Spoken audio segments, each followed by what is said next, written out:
Bonjour à tous, bienvenue dans cette nouvelle vidéo où je vais fabriquer un truc que j'avais envie de faire depuis un petit moment, c'est-à-dire un set, un kit bushcraft. Autrement dit, je vais faire un set de 2 couteaux, un gros couteau qui va pouvoir servir de chopper, ce genre de truc, et un petit peu plus fin pour toutes les tâches bien plus légères, et je vais essayer de mettre tout ça dans un seul et même étui. Donc je sais pas trop comment je vais organiser la vidéo pour le moment parce que ça risque d'être très long, donc peut-être que ce sera en 2 parties. Je vais sûrement vous montrer un petit peu moins de la réalisation des couteaux et un petit peu plus de la réalisation des étuis parce que c'est là que se trouve le vrai challenge dans ce projet. C'est parti. Pour les matériaux, voilà ce qu'on va utiliser. Donc c'est de l'acide de récupération. J'utilise de l'acide de récupération pour 2 raisons. La première, c'est que j'en ai pas mal, donc il faut que je le passe. En plus de ça, c'est des acides que j'ai déjà travaillé, donc je commence à les connaître pas trop mal, même si je connais pas les nuances, j'arrive à faire des choses pas dégueu avec. En plus de ça, c'est du 5 mm d'épée et c'est issu d'un guide de tronçonneuse. Et j'ai pas de 5 mm d'épée en barre d'XC75. Et ça, c'est du 2,5 mm d'épée, même chose en XC75, j'ai pas de 2 mm d'épée. Et je voulais pas un truc de 3 mm parce que ça c'est censé être le petit couteau à poids léger. Donc voilà, et la deuxième raison c'est aussi le coût. Je me voyais mal acheter des grandes barres de XC75 en ces épaisseurs juste pour ce projet là. Au niveau des dessins, voilà ce qu'on va utiliser. Ça va être pour le gros couteau. Donc ça fait un bon couteau de bonne taille déjà, ça va être sympathique je pense. Et voilà pour le plus petit. Voilà, donc en soi rien de très compliqué au niveau des dessins, mais ça risque d'être un petit peu long et je pense que ça va être un projet qui va être quand même très intéressant.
Donc j'ai pointé mes trous, comme ça va me permettre de bien percer là où j'ai envie de percer.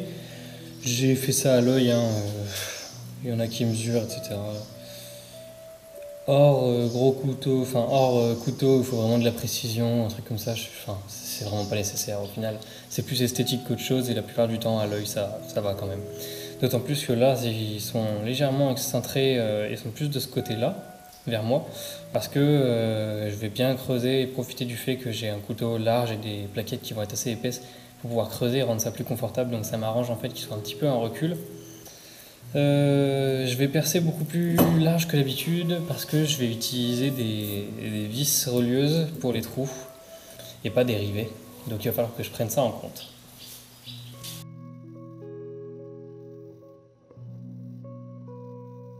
Donc j'ai percé plein de trous dans le manche en sachant que ce qu'on va voir à la fin à travers les plaquettes, c'est celui-là, celui-là, celui-là et celui-là.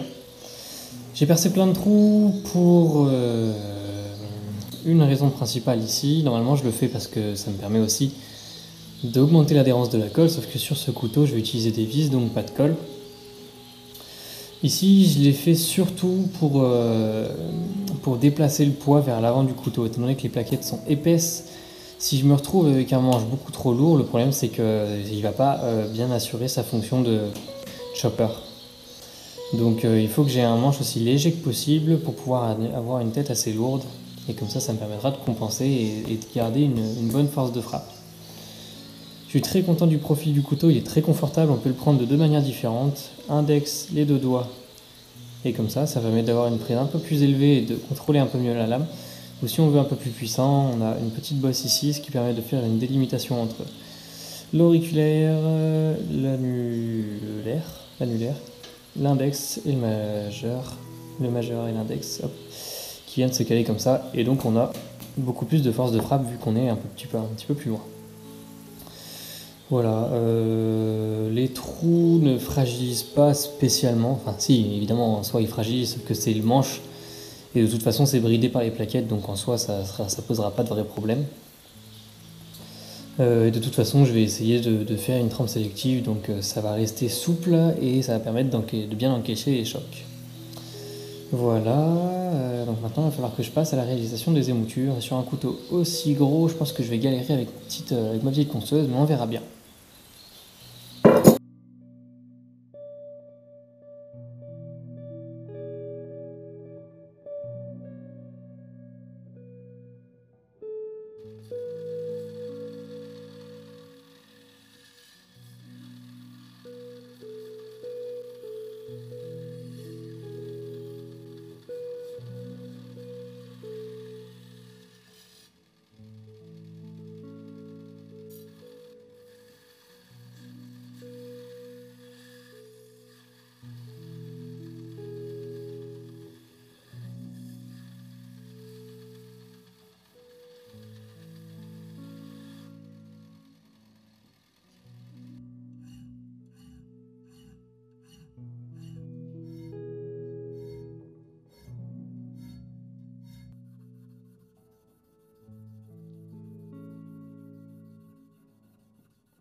Hop, le plus gros du travail sur le gros chopper est terminé. Je l'ai poli, donc c'est un grain 240, rien de très compliqué. Pourquoi j'ai fait ça? Parce que je suis encore pas certain de la finition que je vais faire après la trempe. Je m'explique. D'ordinaire, pour des couteaux qui vont être à usage assez intensif comme ça, je fais souvent une finition machine, même si c'est quelque chose que j'apprécie pas. Ou je fais un brut de trempe. Sauf que quand on fait un brut de trempe, après si on regarde un petit peu dans le détail et qu'on a laissé du grain 40 ou 80, ça fait des grosses rayures vraiment pas jolies sous la couche noire de l'acier en fait. Et donc du coup, quand je fais un brut de trempe, maintenant en général je polis comme ça. Et du coup, même si après la trempe, j'ai un acier qui est normalement tout noir, ou alors on a des petites plaques où on peut voir la martensite, ça me reste quand même une finition assez uniforme et on n'a pas de grosses rayures de machine qui restent. Donc c'est ce que je fais et c'est une finition qui est durable et que j'apprécie bien mieux qu'une finition machine. Donc c'est pour ça que j'ai fait ça, parce que je compte laisser un brut de trempe dessus, mais étant donné que c'est un gros chopper et que ma nouvelle méthode de trempe à la forge fait en sorte que je ne chauffe que le tranchant, je vais très certainement avoir une ligne de trempe dessus. Et je me tâte encore, je sais pas si je la révèle ou pas. Dans tous les cas, ça m'aura déjà fait une grosse partie du polissage, et malheureusement aussi, le polissage c'est du temps en plus, donc ça hausse un petit peu le prix du couteau, mais bon, les finitions machines, c'est vraiment quelque chose que j'apprécie pas. Même si c'est tout à fait justifié pour des couteaux à usage lourd comme celui-là, mais c'est juste quelque chose que je trouve pas spécialement beau. Ou alors pour que ce soit beau, il faut avoir un équipement et des compétences bien meilleures que les miennes. Donc avec ce que j'ai, je n'apprécie pas les finitions machines que j'ai. Voilà. Donc en gros ce couteau est terminé, enfin a terminé presque, il reste à le tremper. Et je vais m'attaquer au plus petit maintenant.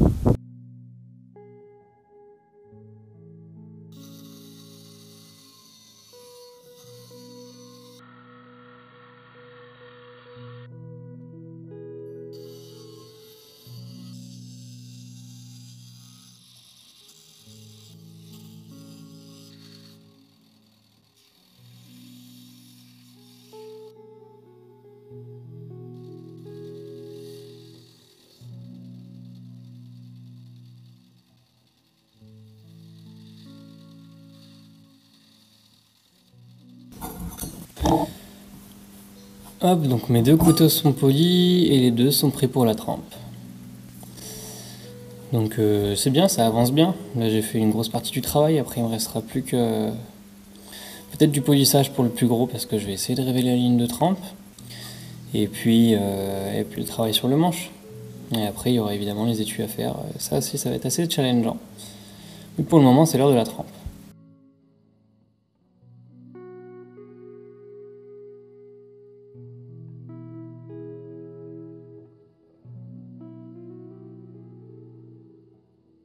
Alors, les 2 couteaux ont été trempés. Et ensuite, ils ont eu un revenu. Je les ai même trempés 2 fois, en fait, parce que j'avais oublié que c'était de la récupération. Et même si la trempe s'est très bien déroulée, je ne pouvais pas laisser ça sans avoir fait une normalisation. Je savais pas l'état du grain à l'intérieur, je savais pas ce qu'avait vécu l'acier avant, donc j'ai dû recommencer et refaire mes 3 normalisations puis ma trempe. Au final, tout s'est bien durci et tout est parfaitement comme je le voulais. Ça n'a pas tordu, ça n'a pas cassé, rien du tout. Lui, il a fait un revenu de 1 heure à 200 degrés, puis 30 minutes à 200 degrés. Et lui, il a fait 1 heure à 200 degrés, 30 minutes à 200 degrés, 30 minutes à 230 degrés. Donc il est fait pour encaisser, hein. Ça c'est pas un souci. Et d'après ce qu'on voit là, je pense que je devrais avoir une ligne de trempe assez sympathique. Maintenant mes pièces elles sont bien oxydées, bah forcément les normalisations, hein. Et du coup je vais devoir me remettre à polir, mais ça devrait pas mettre trop de temps.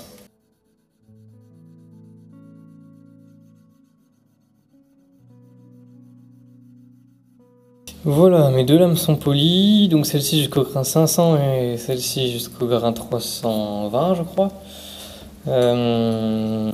Avant de les mettre dans le perclos, je vais faire le manche pour celui-là parce que c'est un manche qui se visse. Donc du coup ça veut dire que je vais pouvoir continuer le polissage tout autour et avoir du perclos tout autour, enfin une patine tout autour plutôt que de laisser le brut de trempe. Pour celui-là j'aurai pas le choix d'y faire après le collage, mais je vais pouvoir attaquer le manche de celui-là direct. Pour le manche, voilà ce que je vais utiliser. C'est un matériau résine, ça s'appelle du corian. C'est ce qu'on trouve souvent sur les plans de travail, dans les cuisines, les trucs comme ça. C'est très résistant, c'est très solide. Surtout c'est inerte.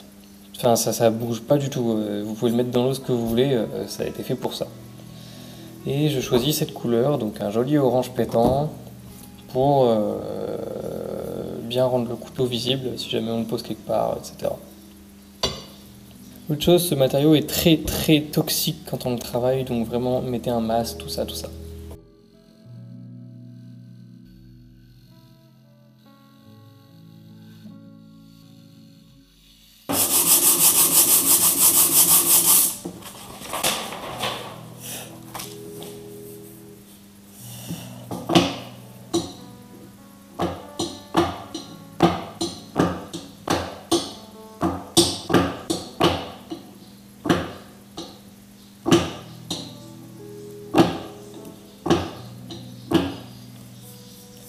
Quand on arrive à faire ça, en général, c'est que les 2 pièces sont plutôt plates. Donc c'est ce qu'on recherche. Là, il n'y a vraiment aucun jour.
Donc j'ai presque fini le polissage sur les plaquettes. Simplement le corian, comme vous le voyez là devant, ça se polit très bien, ça se ponce très bien. Par contre ça laisse un aspect très lisse que j'aime bien, hein, ça donne un aspect bien fini. Mais ça manque aussi beaucoup de grippe. Et comme c'est un couteau qui va être utilisé avec beaucoup d'inertie, il faut que j'augmente l'adhérence. J'ai pas envie de moins polir en fait pour augmenter l'adhérence, parce que je trouve que c'est dommage, quand on a un matériau qui se polit bien, autant en profiter. Donc je vais tester autre chose que j'ai vu plusieurs fois, notamment dans les vidéos de Will Stelter sur Instagram ou sur la chaîne YouTube d'Alex Steel, pour donner un peu de grippe, et on va voir ce que ça donne.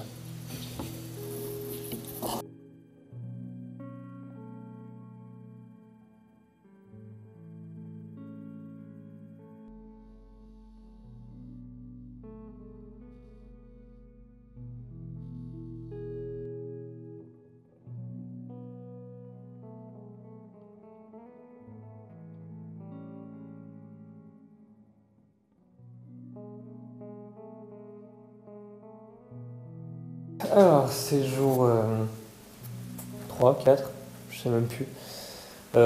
J'ai terminé le grand couteau hier soir, j'en suis vraiment très content. Mais je vous le montre pas tout de suite, je vous le montrerai dans la fin de la deuxième vidéo avec le diaporama de fin. Parce qu'il faut encore que je fasse les tues après tout ça, et si je mets tout ça dans une seule vidéo, ça va être un peu trop long.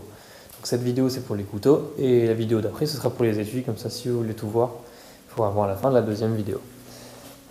Nous, il faut qu'on termine ce couteau. Donc c'est le plus petit, il reste pas grand chose à faire, hein. Mais je peux pas lui mettre les mêmes plaquettes que l'autre, parce que du corian j'en ai qu'en 12 mm d'épée, et 12 mm d'épée sur un truc qui fait 2,5 mm pour l'acier, ça va vraiment être moche. Et de toute façon j'arriverai pas à faire un manche confortable avec un truc qui sera aussi épais, genre ça va faire un manche comme ça. Donc du coup il faut que je trouve un bois qui soit assez vif en termes de couleur.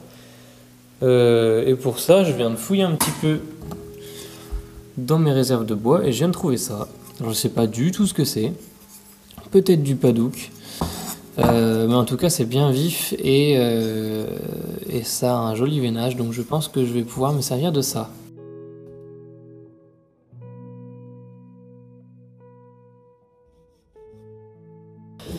Alors je sais vraiment pas ce que c'est, mais je pense pas que ce soit du padouk, parce que le padouk, d'habitude quand je le coupe ça sent la vanille un peu. Et celui-là, il sent pas la vanille. Ça sent... Je sais pas, j'ai pas de nez moi, donc... mais je sais pas. Peut-être une odeur un peu de poivre, ou je sais pas trop. Je sais qu'il y a un autre truc qui ressemble beaucoup au padouk, mais qui est pas tout à fait pareil. Mais alors... je me souviens plus du nom. Ah si, c'est du cocobolo. Peut-être que c'en est. Je sais pas.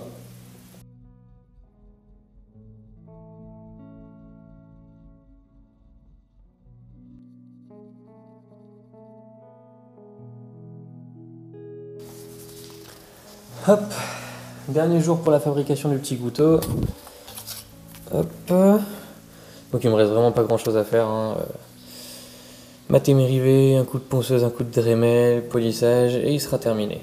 Et après il faudra que je m'attaque aux étuis. Donc je sais pas si je ferai ça cet après-midi ou un petit peu plus tard. Je suis un petit peu pris par le temps ces temps-ci.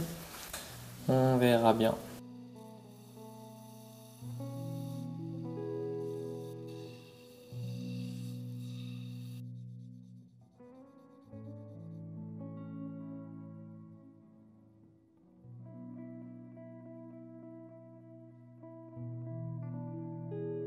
Ça y est, les deux couteaux sont finis, et non, je vous les montrerai pas dans cette vidéo.